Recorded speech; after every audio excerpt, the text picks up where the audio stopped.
Check out these simple recipes to make during a disaster.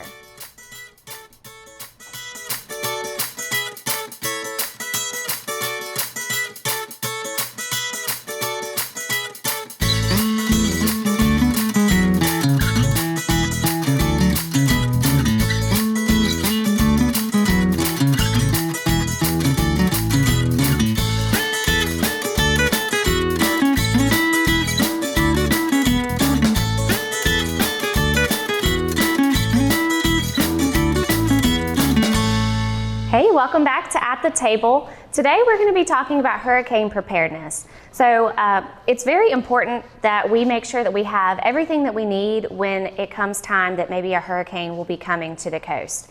In North Carolina, and especially on the East Coast, we see hurricanes more frequently, especially over the last couple years, than we'd really like to. But the key is to make sure that you have all the foods that you need to help continue to feed your family during a time of a disaster. And so we're going to talk about a couple recipes that will be good for that today.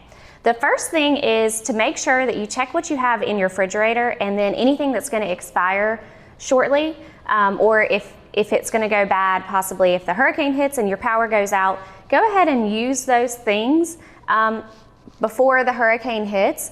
And also you can prep a few things to have. So I can't remember which one because we've had several hurricanes over the past few years, but there was a hurricane where I made several mushroom almond burgers, and I prepped all of those ahead of time and had them in the refrigerator, so when the power did go out, we could just eat those that evening or the next day. And as long as your refrigerator stays at less than 41, once it climbs above that 41-degree mark, within 4 hours, if it's going to be above 41 for 4 hours, then you're going to need to toss whatever was in your fridge or freezer out at that point. So just be mindful of that. And if you ever have any questions, we have tons of resources here at the Extension office.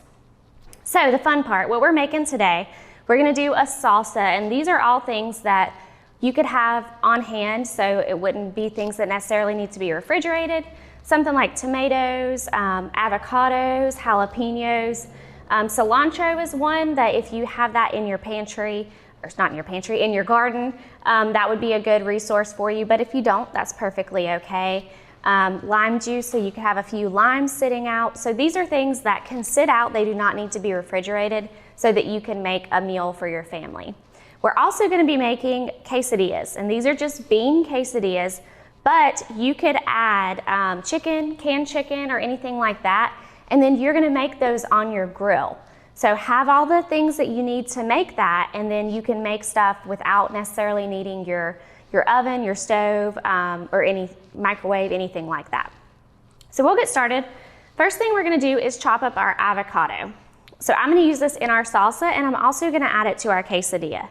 Now with an avocado, you wanna start off by just cutting it all the way around. So watching those fingers, I like to grab it and just move the avocado with my knife. That way it's a little bit more easy.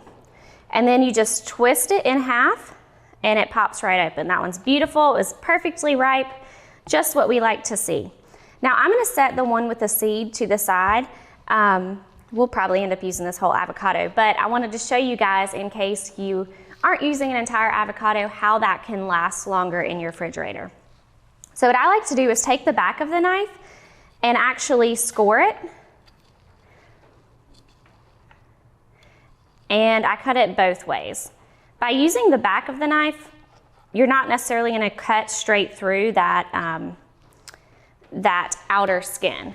And then let me grab a spoon here, and you can actually just scoop that right out. Very easy.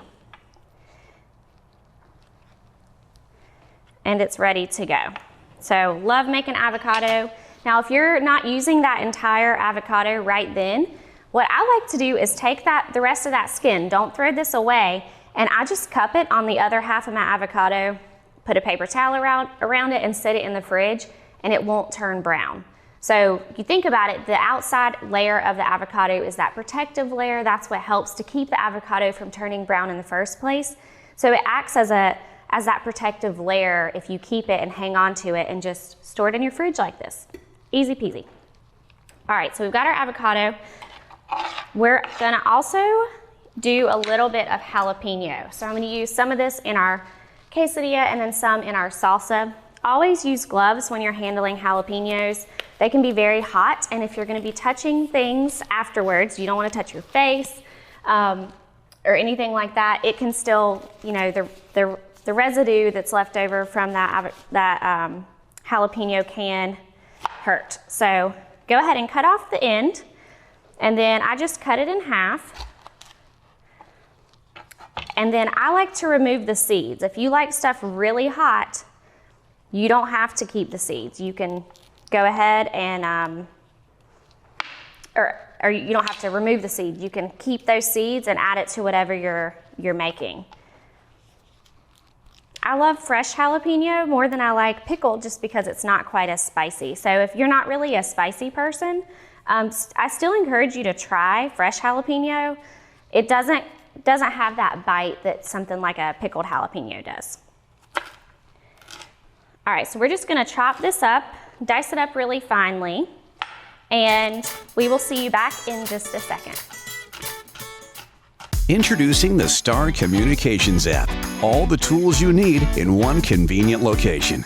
You can access Watch TV everywhere, check local channel lineup, check your Star email, view and pay your Star bill, report troubles, use your Star security app, check your home voicemail, sign up for Crowd Fiber, check your Wi-Fi speed.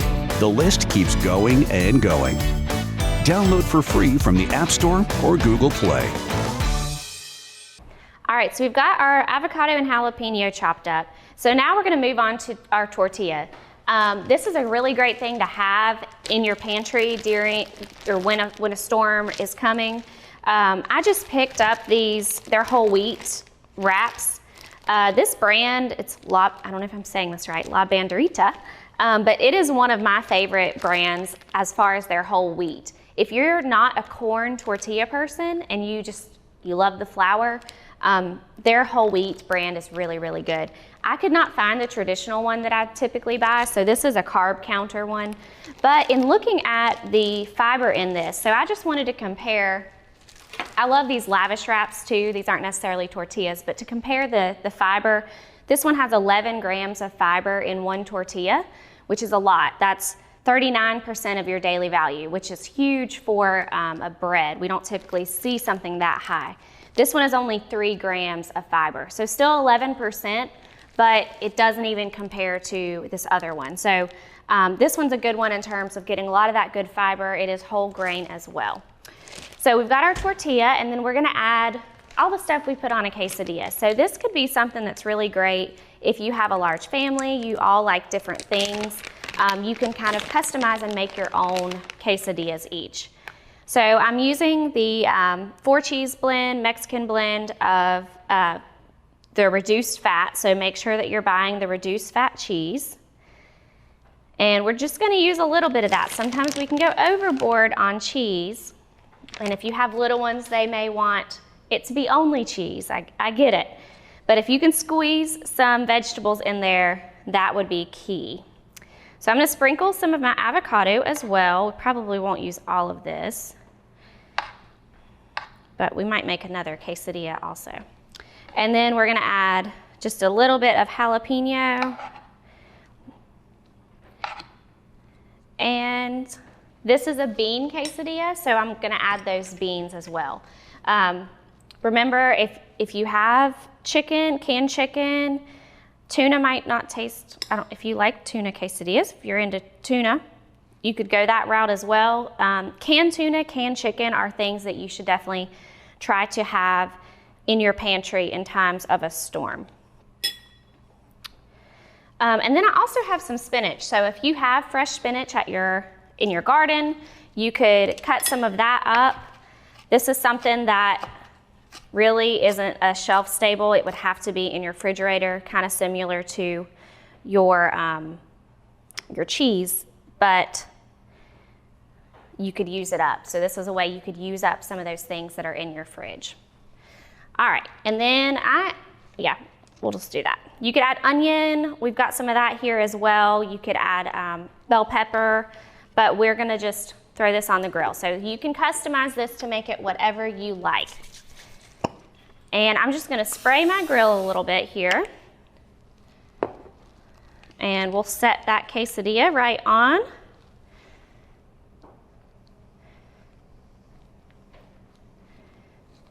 And I'm gonna pump it up just a little bit and it'll start cooking. So we're gonna move on to our next thing, which is that salsa. So got my nice pretty bowl here. And with my salsa, we're just gonna be adding some different vegetables, and then we've got some canned tomatoes. So you wanna add 1 can of diced tomatoes. I chose this fire roasted. This is just something we had in our pantry here at the extension office, and I was like, ooh, fire roasted would be really good in a salsa. So you could go this route. You could also just do the diced tomatoes that are just plain, but we'll need an entire can of that. So diced tomatoes, the key would be you buy the no salt added. If you cannot find that, try to find at least low sodium, or you can rinse that to remove some of the extra salt that's in there. And then we are going to add the rest of this avocado. Get it off of our tray here. And half of an onion. So I have learned the trick to cut my onions off camera so I don't cry for you guys. Did better this time with planning that ahead. If you need to know how to cut an onion, I've cut a gazillion in all of our other videos. So go back and watch some of our older videos and see that. All right, and then we're gonna do our bell pepper. Now you can choose any color. The recipe that I'm using actually calls for a green bell pepper, but I like the colored ones. I like yellow, orange, or red. That's just my preference. You can choose whatever you like. So what I like to do with the bell pepper is what we call top it and tail it. Make a small slit, and then you just slowly go around your pepper and chop that up. All right, so you're just gonna go through, cut this up nice and finely, and I'm gonna finish chopping this up, and we will see you guys back in just a minute.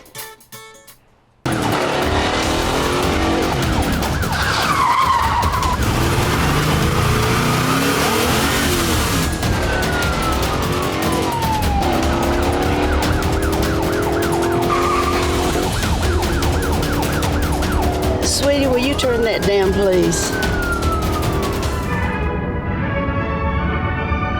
Keep life exciting, even when it's not. Watch TV everywhere from Star Communications. All right, so we've got our bell pepper added. We've also got our onion, our avocado in there, our diced tomatoes, and then we're gonna add some fresh tomatoes. So if the storm happens and you have a ton of tomatoes left over, maybe you have a beautiful garden going on, you could absolutely use these, add them to it. If you don't have access to fresh tomatoes, you could just use diced tomatoes, do another can or half a can of diced tomatoes, and make your salsa that way. We're gonna use some fresh tomatoes because they are still definitely in season. And we're just gonna chop these up and throw it in with the rest of our ingredients. Now for this, you want about 1.5 cups of chopped tomatoes. So I've got 2 to 3 tomatoes. It just depends on the size of those as to how much you will need. Now some other things that are really great for if a storm is coming that maybe you want to prepare or you want to go ahead and purchase. I always make boiled eggs. And the reasoning behind that is because eggs, as long as they are in the shell, so don't take the shell off, but as long as the eggs are still in the shell, they are actually able to sit out on the counter. So they don't need to be refrigerated. Now I prefer cold eggs. I don't think they taste quite as good at room temp. But as long as they are boiled all the way through, and then you keep that shell on, you can consume those eggs if they are on the countertop. So room temperature eggs are totally okay. boiled. I'm not talking about fresh eggs. Now, if you have chickens, then as long as you don't put those eggs in the refrigerator or wash those off, they are actually also okay to eat. Other things that you could make, we were just actually talking about pizza. So you could do pizza on the grill. That is really tasty. I have actually seen a lot of people doing that recently, I guess more so than I have in the past. So you could do pizza on the grill. I mean, there's different things that you can make, and it really just depends on your family's taste preferences and what you enjoy. Now, sandwiches, you know, I think that's probably our most common thing that we make during a storm. So you want to make sure that you have bread, you have peanut butter. Any of those nut butters are really great to have on hand.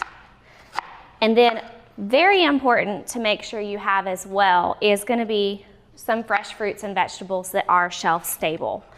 So choosing fresh fruits and vegetables will help you to make healthier choices during a time of a disaster.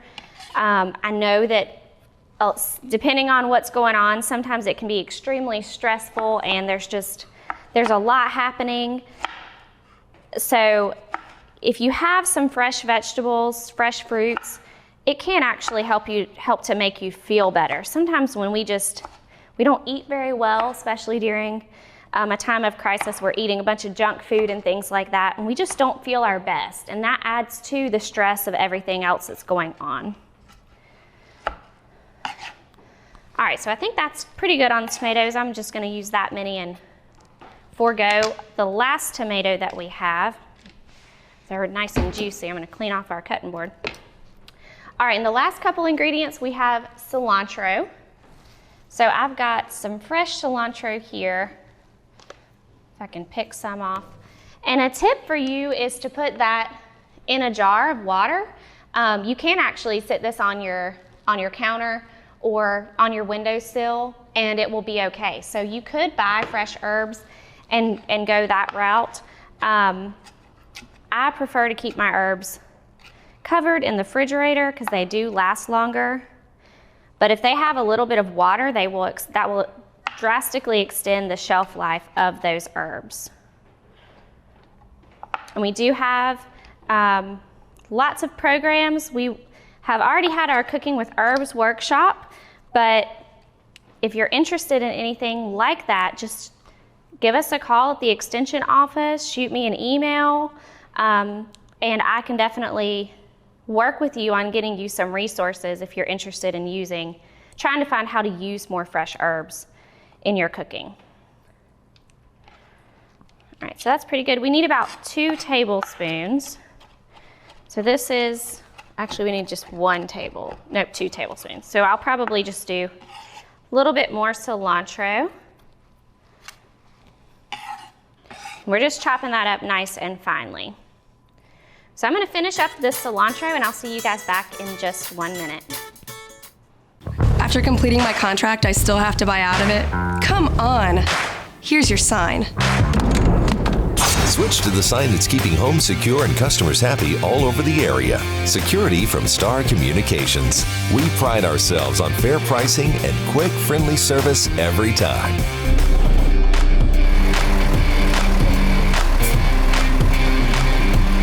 Somebody trying to break into this place?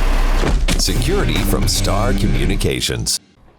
All right, we've got all of our ingredients, for the most part, in our salsa. So nice, beautiful, fresh salsa here. We are gonna add a little bit of ground cumin, so just half a teaspoon of that.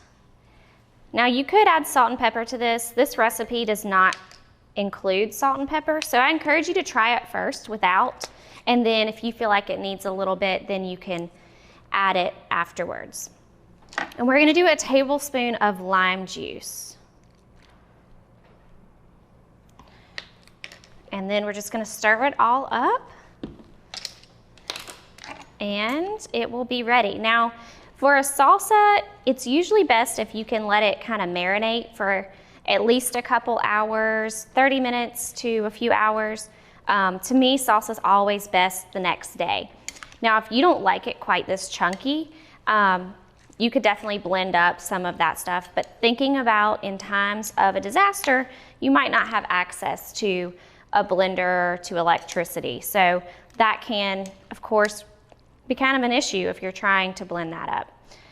So you could try to mash it up, or if you want, you could just cut those tomatoes up really, really finely, and that way they're not in quite as big of chunks.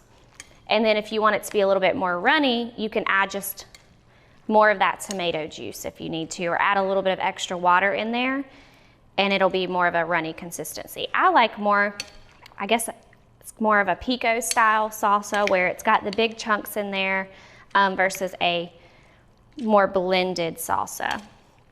You could also just buy, being mindful of the sodium, you could buy that pre-made salsa and then add some fresh vegetables to that so that you would have some good freshness in there, but also if you like that consistency of more of the jarred salsa, you'd still have that. So this looks really good. We'll let it sit for about 30 minutes and it will be ready to go with our quesadilla. So our quesadilla is ready on the grill over here. We've got some beautiful grill marks going. And remember, this is something that is completely customizable to you. So you can make this however you like. So we're just gonna cut it into a few pieces, those little triangles. So you can do 3 or 4. I'm gonna do 3 just because that's what works for us today. But you can see that those beans, you've got cheese, you can see that beautiful avocado in there as well, but it just looks so good. It smells absolutely delicious. So quesadillas are definitely one of my favorites. Some other things that you could have on hand, you could include crackers at home. You could have all different kinds of beans. So here, if you're not a big black bean person, I know some people just don't enjoy black beans, you could do any type of bean. So the Great Northern beans, to me, any of those white beans have a really good flavor. It's more mild, it's not quite as strong. So you could go that route. You could do a blend. And then I also mentioned the chicken. So you could do canned chicken, but keep in mind those things are gonna be higher in sodium. So you wanna make sure that you are rinsing that or just being mindful not to consume a ton of sodium for the rest of the day. Also with your beans, if you can't find the no salt added, so for some of our beans today, I could not find that, or they were just ridiculously more expensive than the ones that were not the no salt added. You take this and you just rinse it really well, and you can remove about 30% of that sodium that's in there. So that would drastically reduce the amount of sodium that would be in those canned beans. So I hope that this was helpful to you. We have tons of resources at our extension website. So if you're interested at all in getting more information on disaster preparedness, we have beautiful handouts. This one's not in color, but when they are in color, they're absolutely gorgeous.